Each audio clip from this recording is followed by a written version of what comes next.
আসসালামু আলাইকুম প্রিয় ভিউয়ার্স, আশা করি সকলে ভালো আছেন। আজকে আমরা বিগত বছরে প্রাইমারি পরীক্ষায় আসা সবচেয়ে গুরুত্বপূর্ণ একটা ম্যাথ নিয়ে আপনাদের সামনে হাজির হয়েছি। আজকে এই ম্যাথটি ম্যাজিকের মতো সমাধান করব। তো আসুন কথা না বাড়িয়ে মূল আলোচনায় চলে যাই। পিতা ও দুই পুত্রের বয়স অপেক্ষা মাতা ও উক্ত দুই পুত্রের বয়সের গড় 2 বছর কম। পিতার বয়স যদি 30 বছর হয় তাহলে মাতার বয়স কত? এই ধরনের অঙ্ক কিন্তু বিগত সালে প্রাইমারি পরীক্ষায় বেশ কয়েকবার এসেছিল। তো কখনো মাতার বয়স দেওয়া থাকে, পিতার বয়স বের করতে বলে, কখনো পিতার বয়স দেওয়া থাকে, মাতার বয়স বের করতে বলে। তো যেভাবেই আসুক না কেন, আজকে যে ট্রিক্সটি আপনাদের শিখিয়ে দেবো, এই ট্রিক্সের মাধ্যমে পিতা মাতা যে কোনো জনেরই বলুক না কেন আপনারা বয়স বের করতে পারবেন। তো এই ক্ষেত্রে যে ট্রিক্সটি আপনারা মনে রাখবেন সেটা হচ্ছে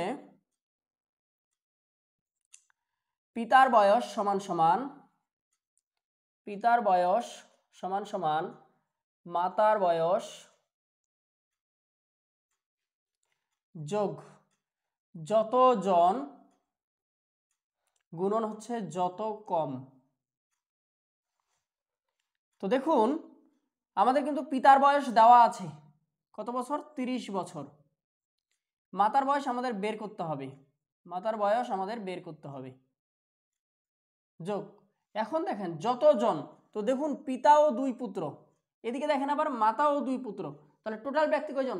3 জন। পিতার সাথে দুই পুত্র তাও 3 জন, মাতার সাথে দুই পুত্র তাও 3 জন।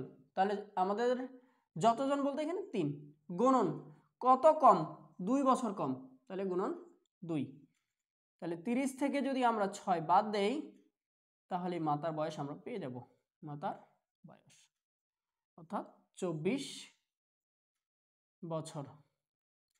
মাতার বয়স হচ্ছে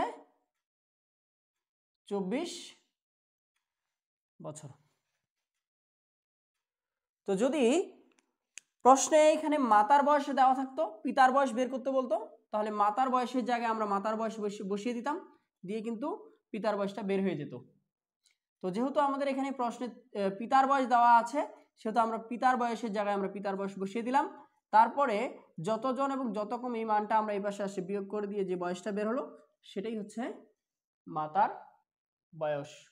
তো এই ধরনের অঙ্ক সমাধানের ক্ষেত্রে এই টেকনিকটি আপনাদের ভালো করে আয়ত্ত করতে হবে, কারণ এই টেকনিকটা আয়ত্ত করতে পারলে এই সংক্রান্ত সকল ম্যাথ আপনারা সমাধান করতে পারবেন ম্যাজিকের মতো।